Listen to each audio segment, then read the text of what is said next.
All right, welcome back to Stock Trader School, from rookie to Rainmaker, and this is Finance Career Fridays, where we bring you the latest and greatest in trading floor news, trading tips, and most importantly, trading job interviews. Today we cover the silent killers of trading job interviews and how to avoid them before you sit down.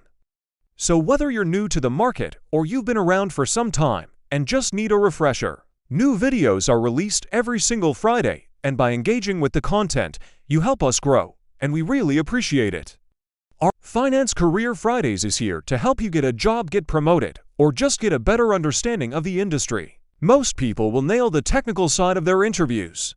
Systematic traders have predefined rules on position sizing based off of statistics like standard deviation, beta, and maximum drawdowns. Discretionary traders manage risk based on their experience and intuition. In it, you'll find a checklist of everything to do before, during, and after your interview. Enter prepared and exit with the offer. And with that said, I'll leave you with one last quote. Don't be afraid to ask questions. People who interview you want you to succeed. If you're interviewing to be a police officer and you ask the interviewer, what kind of qualities does your ideal candidate have?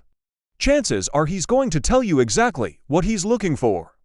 Make sure you listen intently to his response and then try to highlight those qualities throughout the rest of your interview. We also have example answers for tough interview questions and tips on how to stand out from the crowd. Either way, you need to be able to explain your risk philosophy. During an interview, I once asked a candidate, "How would you risk the capital?"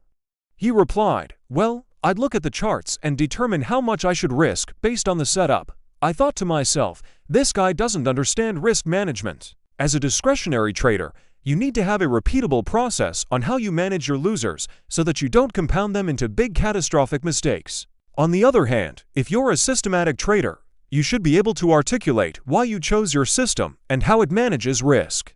Maybe you use a dynamic tick or dollar-based targeting method. Whatever it is, you have to be able to speak to your risk philosophy. If you can't explain how you manage your losses, they won't trust you with their money. It's the non-technical stuff that trips them up. So here are 3 mistakes that cost you the job and how to fix them. So you nailed the technicals, you spoke about your strategy, you explained your risk management, but now it's time for the dreaded behavioral questions. These are questions like, what's your greatest weakness? What motivates you? And most importantly, why do you want to work here? Now there's a common answer that you'll hear from most candidates. I want to work here because I want to make money, and guess what? That doesn't work. Yes, everyone wants to make money. But if that's your only motivation, it shows that you're selfish and only care about yourself. Firms want to know how you operate in a team environment and how you handle pressure. So let's take the question, why do you want to work here? Here's a few examples of how you could answer this correctly. I want to work here because I want to learn from you guys. I know that this is the best place to learn about global macroeconomics, or I want to work here because I thrive in environments where there's clear accountability and responsibility. Or I want to work here because I want to compete against the best in the industry. Now all of these answers show that you're rethinking about the firm and how you can add value. They also show that you're self-aware and know how to thrive in certain environments. So when answering culture fit questions, ask yourself, how does this answer show that I'm a team player? How does this answer demonstrate that I'm motivated by more than just money? And how does this answer show that I'm self-aware and understand my strengths? If you can answer these 3 questions, you'll be well on your way to passing the behavioral portion of your interview. Before we dive into today's topic, please don't forget to like, comment, and subscribe to show us that you value the work we do. So let's jump straight into it. Mistake number 1. Talking about your strategy, but not giving results. I was talking with a candidate recently who was preparing for his interview, and he said, I love reading the fair value gaps in price action and then enter when I see the bullish engulfing candlestick. And I said, but did you show any evidence of that working? He replied, well, no, not really. I just think it's cool. The problem is firms want to hear how you performed, not what you believe. Show data, not theory. Think of your interview as an X and O's board.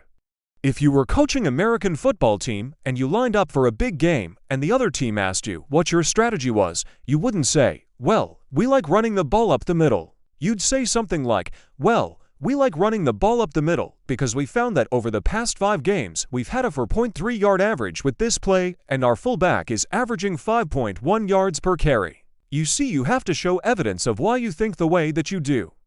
Otherwise, you're just another guy with an opinion. Firms want proven performance and strategies that have stood the test of time. So when you're speaking about your strategy, make sure to have some evidence that supports it. For instance, if you're talking about your step-by-step rule-based strategy, tell them how many winning months or years you had versus how many losing ones. Or if you follow a discretionary approach, talk about your edge in the market and how you gain that knowledge.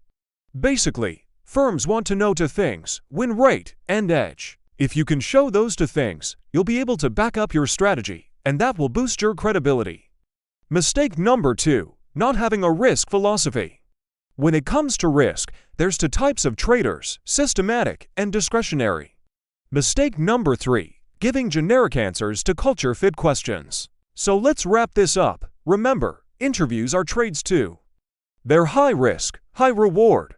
With that said, until next time, remember, you're just a few trades away from financial freedom. Cheers, everybody. Remember, interviews are trades too. High risk, high reward. Enter prepared, exit with the offer. Let's lock in your next win. See you Friday.